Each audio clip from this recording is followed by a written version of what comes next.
Take a surfboard and a paddle, and what you have is the latest craze in water sports, stand-up paddleboarding.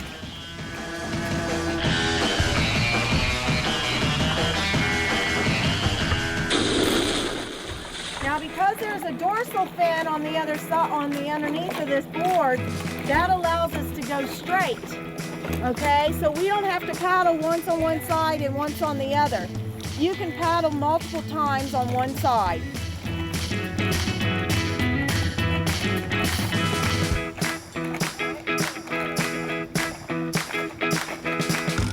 We had the opportunity to try out this unique way of exploring Arkansas on water at Beaver Lake in northwest Arkansas. Okay. And crawl to your knees. Here you go. Our instructor, Melody Elliott, a former Hawaii girl, has been involved with stand-up paddleboarding since its beginning. Off of your board, what's going to happen is that board is going to come right at me. It came about 2004, kind of strong, but not real strong in Hawaii. You'd see a lot of the guys starting out like on a lifeguard board, just paddling around and taking pictures. And anytime that we did rescue, you know, ocean rescue off of one of the boats, we would actually use the lifeguard board because it's a long board, very buoyant, and you can actually stand on it without a wave. And so we would take pictures of our tourists that were snorkeling and just having a great time out there in the ocean. And then when we actually left the islands, you know, after being in the tourism, I was kind of missing that feel of just interacting with customers and having smiles all day long because you're part of families. I was out here on Beaver Lake and actually, you know, playing around on the board, and I would have people come up and say, "What is that? It looks like you're walking on water," you know, and they'd want to learn. And I got that feeling that, oh my gosh, this is what I'm supposed to do in the next chapter of my life. It's not like surfing, really. There's the balance there, but your feet aren't really in one in front of the other when you're surfing, and you also don't need a wave to actually do the stand-up paddleboarding. So they're very buoyant, and it's more that your feet are parallel with one another. Once you become proficient at standing up on a paddleboard, you can then take it to the next level, if you so desire, which is yoga on a paddleboard. Oh my God! That's impressive! Yes, we do yoga on the boards. It's called SUP yoga. That is the new trend. This sport, stand-up paddleboarding, has been around for quite a few years now, and it is one of the #1 growing water sports there is and has been. And now it's going right into a whole thing of SUP yoga, and that's just really also blowing up. I think that a lot of people are really getting into that. They want a little bit more adventure and move from the floor now to water.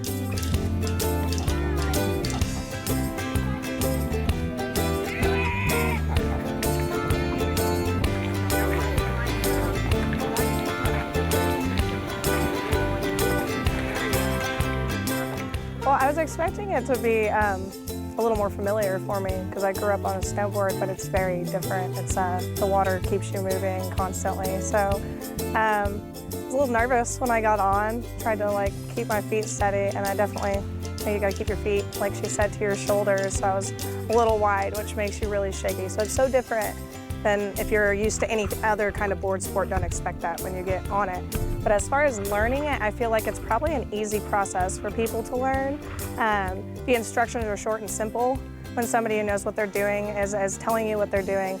So everything is, I mean, once they've told you once, you shouldn't forget it. It's something easy.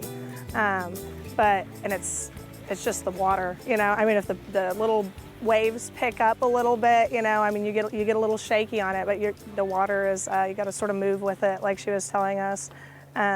But I find it easy if you're willing to learn it, you know, not overly easy, not something that I would see anybody jumping on and just doing easily. But if you have a good instructor, definitely.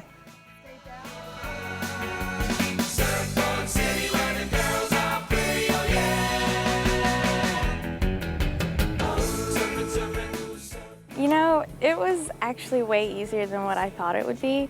Some of my friends had gotten a paddleboard over the summer, and they're like, oh, you should try it. And it's like, I don't want to try it. It looks really hard. But thankfully, I had a really great instructor, and it made it super easy. I mean, once you learn it once, it's easy to keep doing. And kind of a neat way to enjoy the lake, enjoy the outdoors. Yeah, it's actually very, very like therapeutic. I mean, if you're stressed out, it's definitely where I'd want to go and just kind of calm down. It's very peaceful out there. And come to find out, you can actually do like yoga sessions on it. So, I mean, what would be better than that? Yoga on the lake on a paddleboard.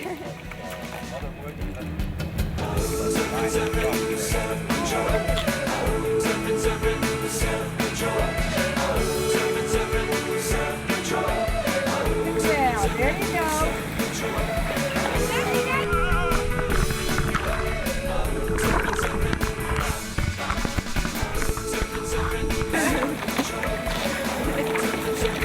That was awesome. That's it.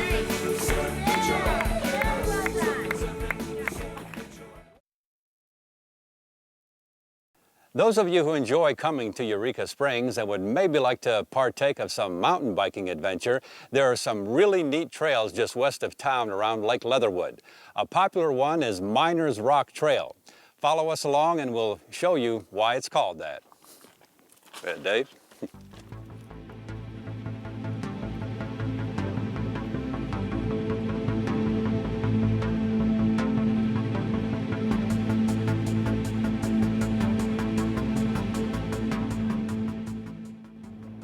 I was invited here and with the Ozark Off-Road Cyclists in 1998, 99 to produce a mountain bike race on some of their existing trails. And shortly thereafter, we struck a deal to do some maintenance and start building new trail through the park. And that's the way Miners Rock and many of the other trails came about at Lake Leatherwood through volunteer labor. Ozark Off-Road Cyclists.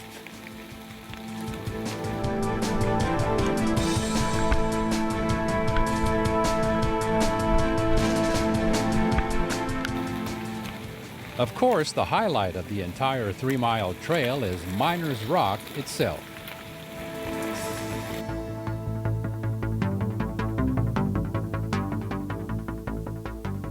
Well, I think the most interesting thing is that this is a stone that's made of sandstone, contrary to most of the other stone around here, which is limestone and chert.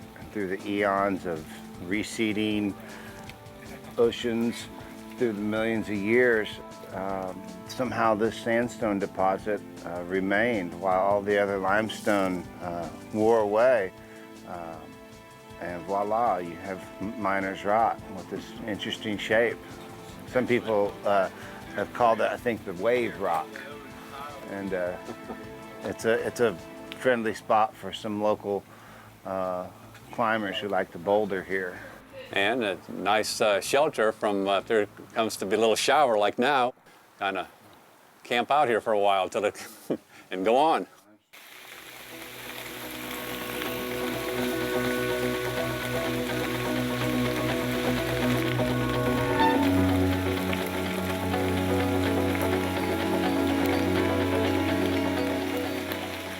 Besides Miners Rock, there are also other interesting features along the trail.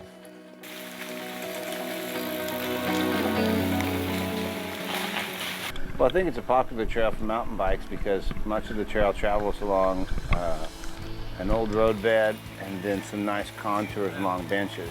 Although there is a gracious amount of single track, which is mountain bikers' favorite kind of trail. There's more interesting bluffs, a collection of sinkholes in different places. Some that actually have, caverns, others that are just deep depressions. A couple of springs and some random rock stacking. Those tunnels, or the bridges, if you want to call them, they're made by the CCC way back when.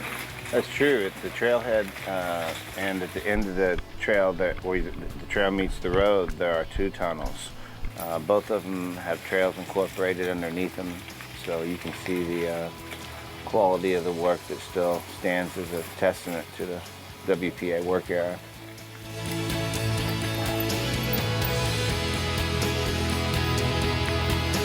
Miners Rock Trail at Lake Leatherwood is part of 3 trail areas which are all under a master plan. The Parks and Recreation Commission for some time has been working on a master plan for trails to tie all of our existing trails together by building new trails.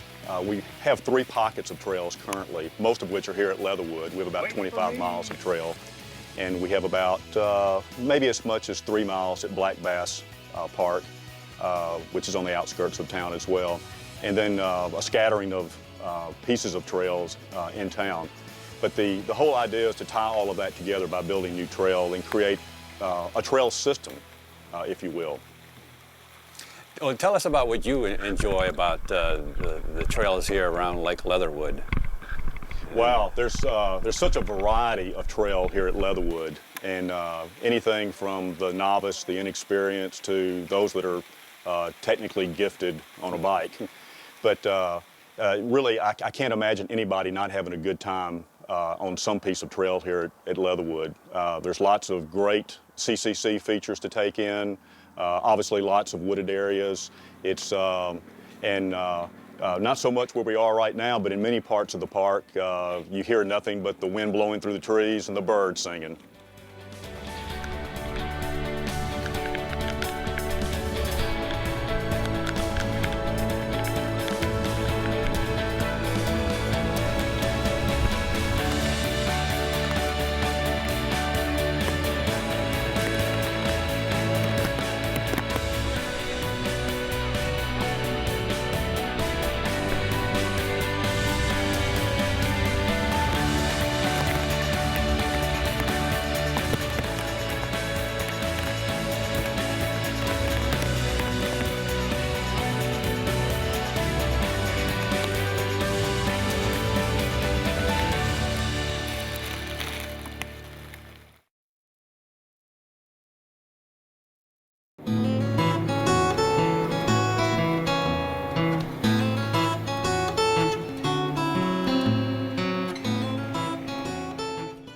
There are fishing guides, and then there are fishing guides.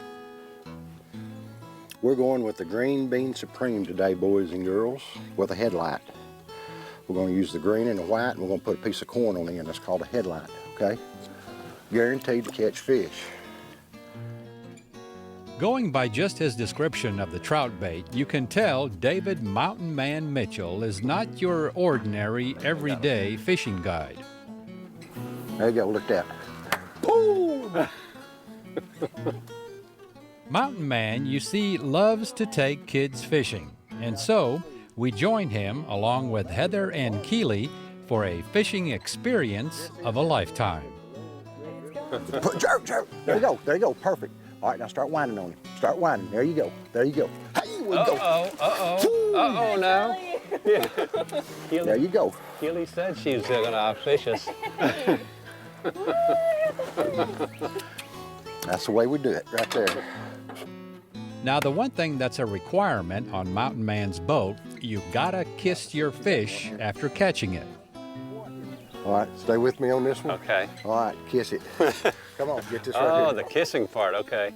You gotta kiss it, not just puckering through. Okay. Did you get it? Uh-huh. Very good, guys. The first one of the day right here.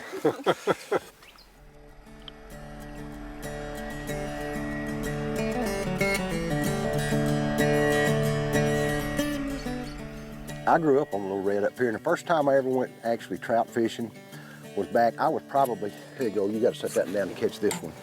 I was actually probably about 12 years old. I went with my dad and my uncle, Gentry Dunn. We took off and decided we'd go catch some trout on this river that we'd been hearing about. So it's, oh man, 40 years plus that I've been fishing this old river. Trout fishing is fun. It's a lot of fun to get out here and get a part of. It's good clean fishing too. The bait's easy to mess with. People are not scared of it, you know, because you use corn, you use power baits. But this river has become one of the best fisheries in the United States, Chuck. This is no doubt one of the best fisheries in the United States. We've got a world record brown that come off this river. And listen, I feel blessed to be up here every day. Who could ask for a better office than what I've got right here, you know? I enjoy it. And I enjoy fishing with these kids right here too that come up and catch all these fish. Yeah, there's nothing better than taking a kid out here and have them, experience this out in nature. Getting to see all the animals too, And this time of year right now, you're going to be able to see all the baby geese, the ducks. We've got 3 baby eagles that stays right up in here. They are all along this river. And you can watch the mamas taking care of the baby eagles, and that's pretty neat when they'll go down and catch a fish and bring it back, and they'll go over here and sit on the side and eat this trout. It's real neat, Chuck. And it wasn't too long before we spotted Mama Eagle flying overhead. Come on. She'll be back. Hear it? Wow. That's baby hollering at Mama now. That was the baby. He's waiting on breakfast. Mama was supposed to have showed up with a fish on this part right here. All right, he's getting ready for you, Chuck. Now, hold that rod tip up just a little bit higher. Right there. Now, he's going to bend that, and when he does, I want you to bring me nothing but trout lips on the end of that thing. Trout lips is all I want right there on that.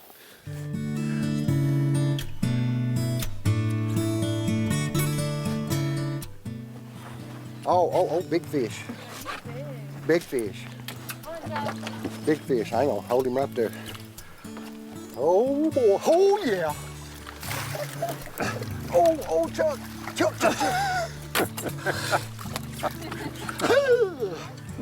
Not too shabby. We're going to just bite the hook off and leave him in there. Look how perfect a fish that is right there.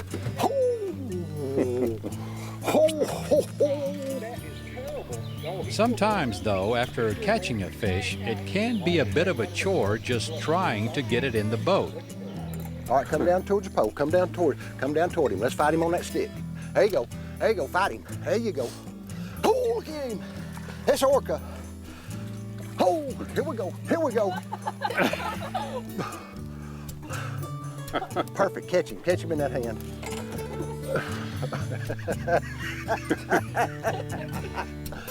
All right, come to the... Stop. All right, let's do it this way. All right, let's do it this way. How about that? Oh my gosh. All right. Turn right there. Get that picture right there. Hold this picture right over here, just like that. There you go. There are those fish you catch and release, and then there are those you keep. Not too big and not too small, but just right for the frying pan. Oh, this one's going to the Lake Crisco. We're going to take him back and slice him up and put him in the frying pan. Perfect eater fish right there. Look at this, right over here. Yeah, it happens, hon. Boy, now that is a pretty one right there. He is pretty.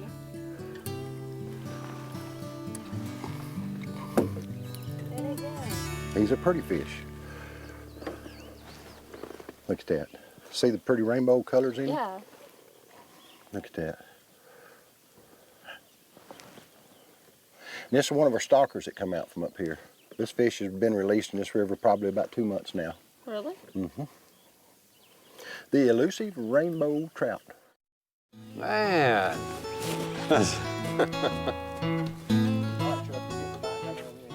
Big fish.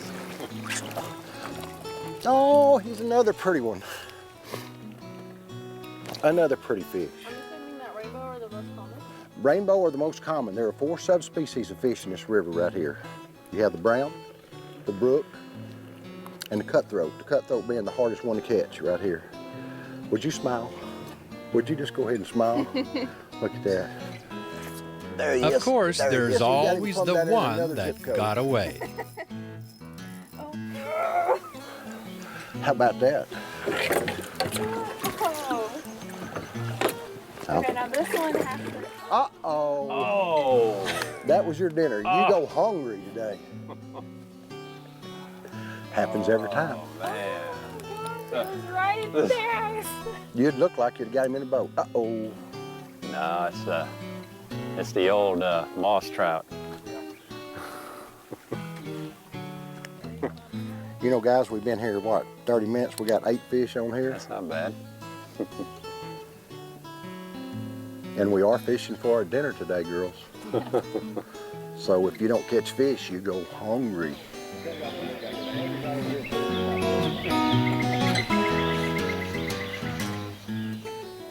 There he is. Swing and a miss. Why, no, you didn't. How could you miss that one? That poor fish, he had decided he was going to go to the fish fry, and you let him go. This pole, I don't think is any good. Well, throw it in the water. No. I don't want no pole that don't work right. Get ready. There is There he another is. There he is. requirement There he on is. Mountain Man's boat. Well, sorta. You have to try and eat a worm. All right, here's yours. Here's mine. Wait a Oh! Either eating it right now. Well, I swallowed it and I'm waiting on it to crawl back up where I can eat it again. No. I don't think so. Why? Because Huh? I don't think so. Why? It tastes like worms. Chicken. It tastes like chicken. Instead of eating worms, I'd much rather eat fish, which brings us to Mountain Man's famous fried trout in Lake Crisco, as he mentioned earlier. If only this was smell-o-vision. Only one thing left to do now.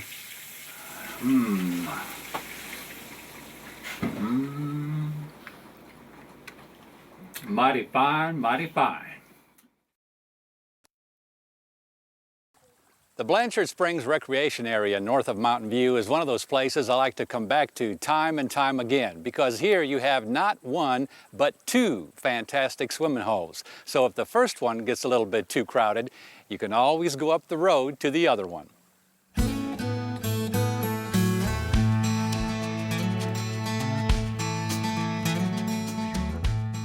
Both the lower and upper Blanchard Springs swimming holes are located past the road entrance to Blanchard Springs Caverns.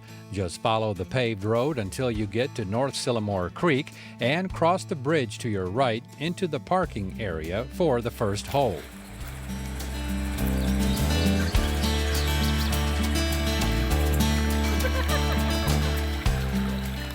At this lower swimming hole area, you can explore Sylamore Creek itself, build yourself a rock dam, or just chill in the cool, clear, refreshing creek water.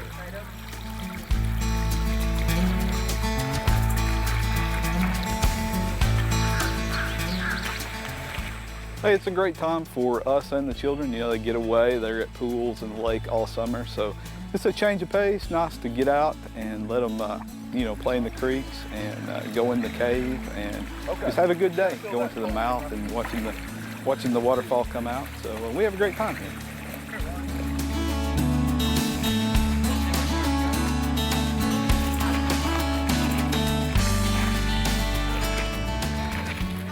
The upper Blanchard Springs swimming hole is located just a short distance up the road off to your right near a campground area.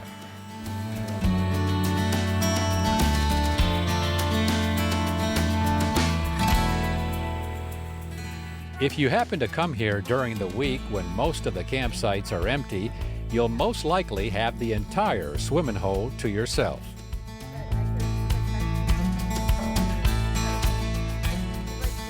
Yeah, it's perfect. It's perfect. Like I'm from Oklahoma, so our water's all muddy and dense. And this water you can see through. You can see the fishes swimming in it. It's pretty amazing. I'm too scared to jump off the cliff or anything, but as far as just swimming in the water, it's like, I'm not worried about chlorine getting in my eyes. It's really neat. You can just swim underwater and open them and see the fish. Yep, pretty deep. It's gotta be at least 8 or 9 feet. So you see now why you can't come here just once. Yeah, I would definitely hike here or camp here again. It's a really good spot. It's only $10 a night, so you really can't beat it. I mean, that's a pretty good deal. If you camp in Colorado, it's $18 a night, and you have to pay for quarters to put in the shower. And here, the showers are free. You just have to push a button every 4 seconds.